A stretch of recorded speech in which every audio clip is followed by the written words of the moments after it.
The Middle East has some of the most beautiful and unusual wildlife in the whole world, but people are missing out on it because of misconceptions that they have about Saudi Arabia, about Oman, or the Middle East in general. So I'm going to spend 30 days herping the Middle East.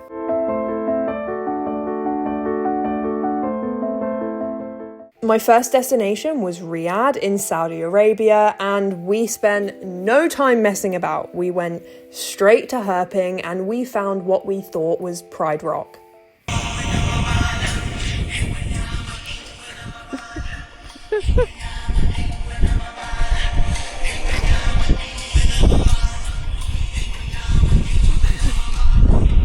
After finding Pride Rock and exploring lots of other areas, it started to get dark and we hadn't found a single thing. I must have looked in every single burrow that I found, under every single rock, and there was no corner unturned. I looked everywhere. But by the end of the day, all I had found was a single pitted beetle, which I got way too excited about. But why am I here? Why am I in Saudi Arabia? Well, my main goal is to find the Egyptian Uromastyx. The Egyptian Uromastyx is the biggest species of Uromastyx in the world, and they actually make really great pets, other than the fact that they grow so big. I love Uromastyx as an alternative to a bearded dragon, and so I wanted to come out here and find them and show you all just how amazing they are. So, how many Uromastyx did I find on my trip? 0. I found 0. So, what did I do? I left.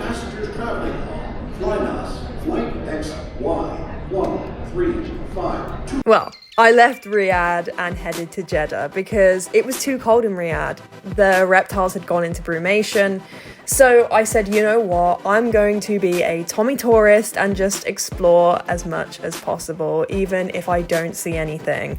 Spoiler, I do.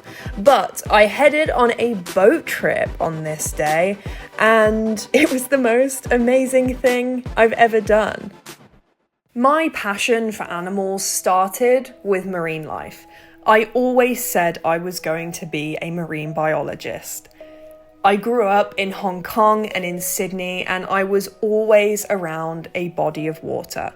So going back into the coral reefs and seeing dolphins in the wild, it just feels like home. And it's the most magical thing that someone can experience.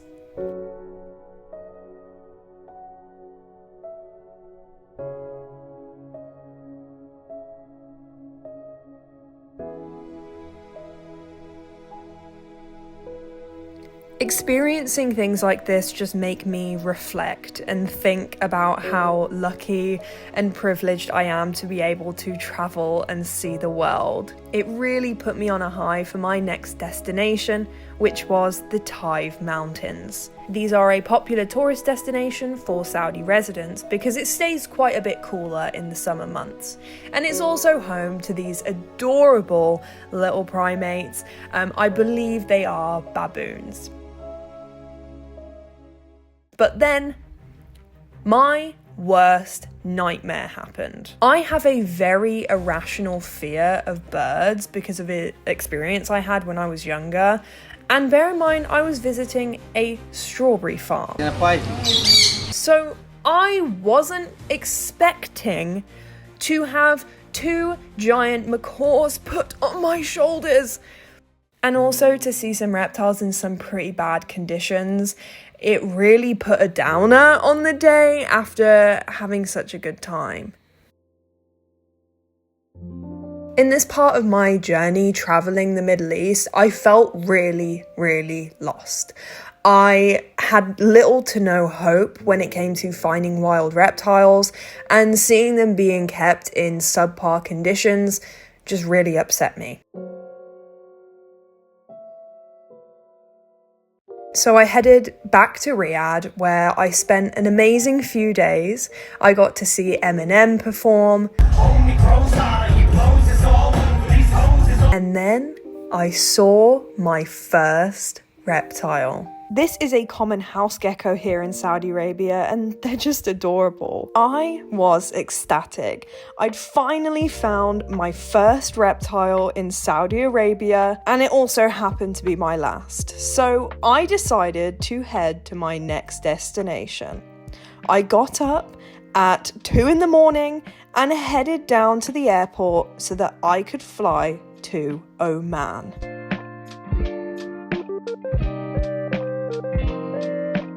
We arrived in Salalah at 10 a.m. and went on our first hike at 2 p.m.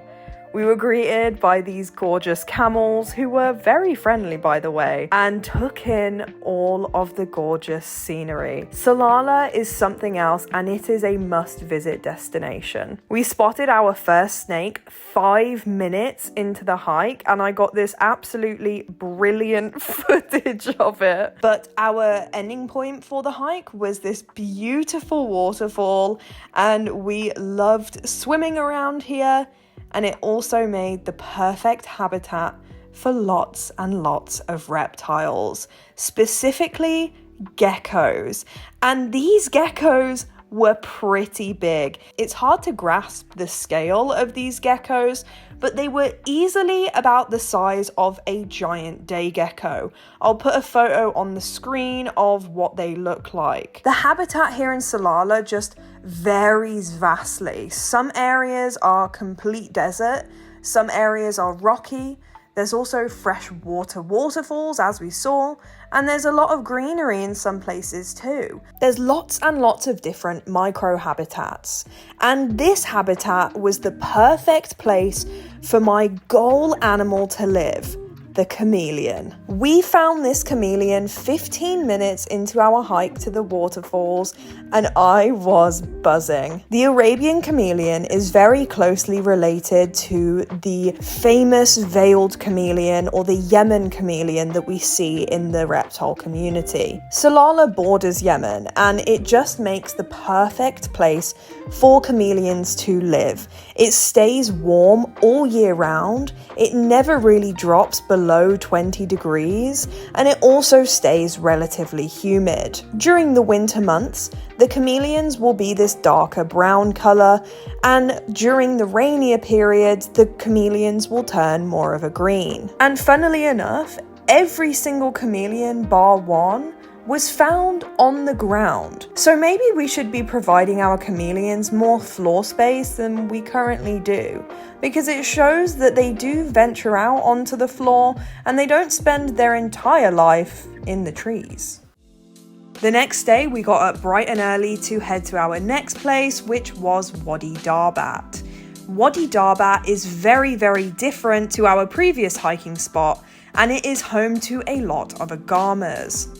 The agamas chose lots of different hiding places, like up on rocks, just out on the ground, or even high up in the trees.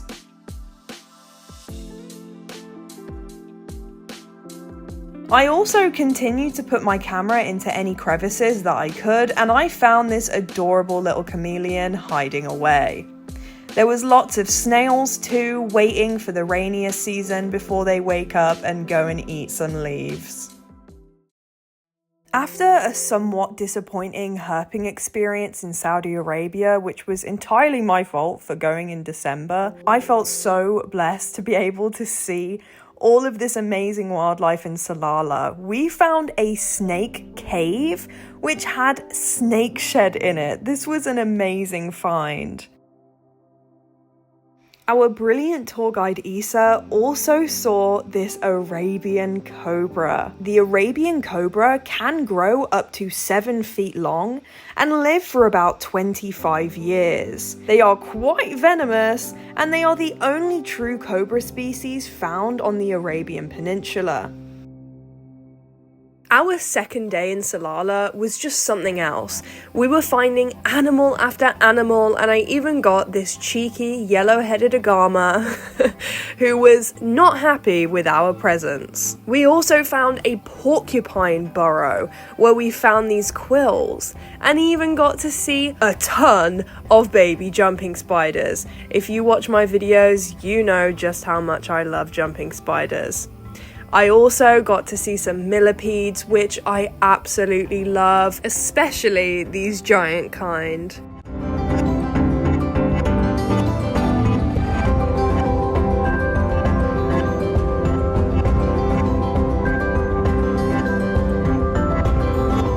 Three weeks into our Middle East adventure, we just felt on top of the world.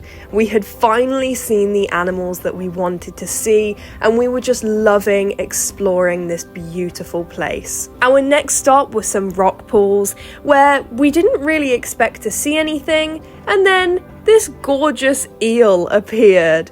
We actually ended up seeing about 4 or 5 of these eels. We saw some cool starfish as well, and even got to see a porcupine puffer. I was buzzing. I was so excited to see one of these guys. I used to have one as a pet, and even in the wild, they are puppy dog tame. We finished our night watching the sunset over the rock pools and prepared for our final day in Salalah.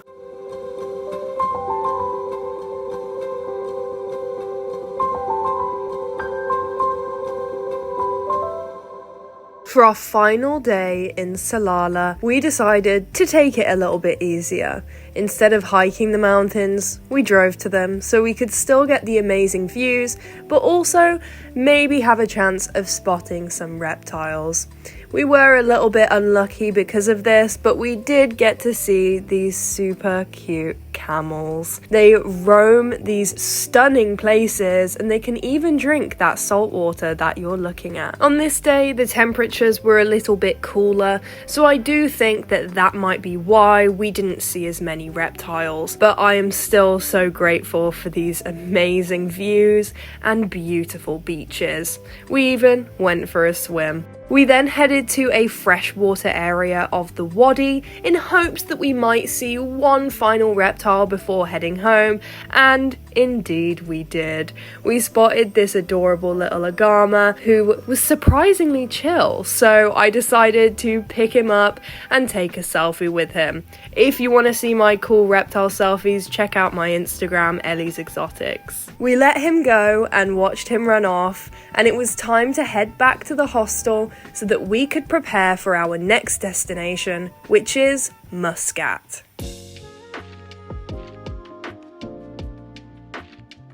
In Muscat, I wanted to find a different Uromastic species, but I just kind of gave up with them. I didn't want to waste one of my final days in the Middle East, so instead we went in search of a different type of reptile, an aquatic one. We searched and searched, and it only took about half an hour for us to find a turtle.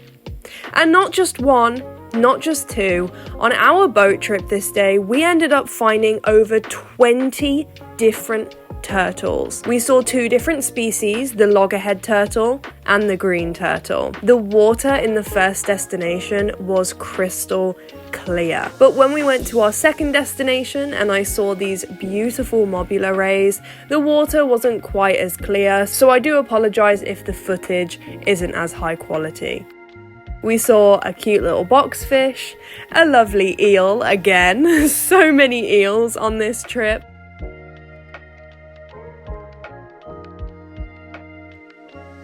and more turtles.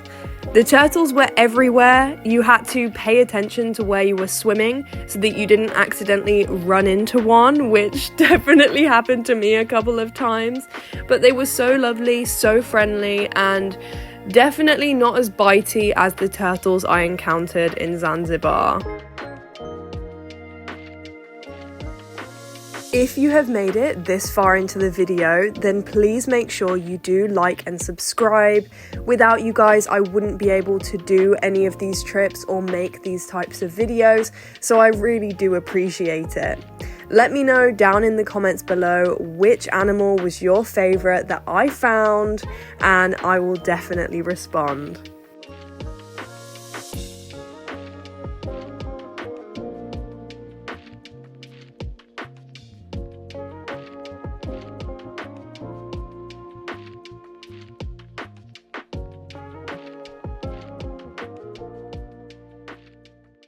And now we're almost at the end of the 30 days in the Middle East.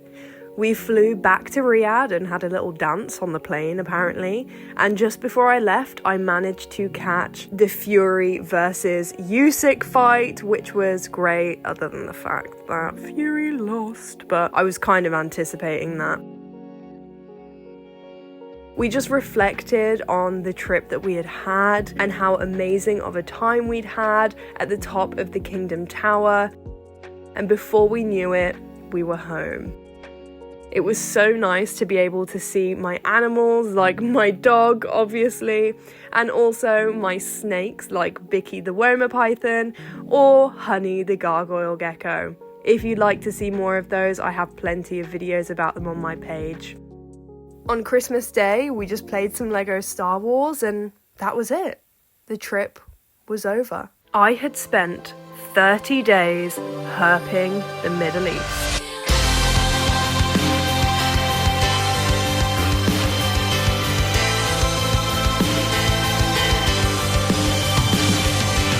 Thank you so much for watching this video, and make sure you stay tuned to see what the next destination is going to be. I can promise you, it's going to be great.